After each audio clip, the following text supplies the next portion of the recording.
Hi guys, alam nyo ba na sobrang nakaka-proud si Maymay Entrata? Tingnan nyo naman siya guys, tingnan nyo ang isang Maymay Entrata. Ang galing talaga magrampa ni Maymay. Diba kahit noon pa naman sa PBB niya, diba magaling na talaga siyang rumampa. Kaso nga lang siguro hindi pa talaga siya na-train, ito kasi ngayon grabe.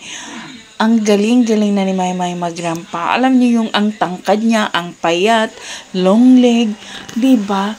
Grabe, parang binuhos na talaga ni Lord ang lahat ng talent nasa kay Maymay na. Ang galing kumanta, galing sumayaw, ang galing rumampa, pang modelo, pang international model talaga si Maymay. Sobrang bias talaga ako. Ewan ko ba, since PBB talagang gustong-gusto ko na si Maymay. Maliban sa pareho kaming Bisaya, magaling kasi siya, mabait, family-oriented, 'di ba? Mapagmahal na anak. Wow. Masabi mo talagang kaya siguro siya napaka-bless. So, yun lang guys. Na-share ko lang kasi napanood ko at sobrang ma-proud ka talaga kay Maymay Entrata.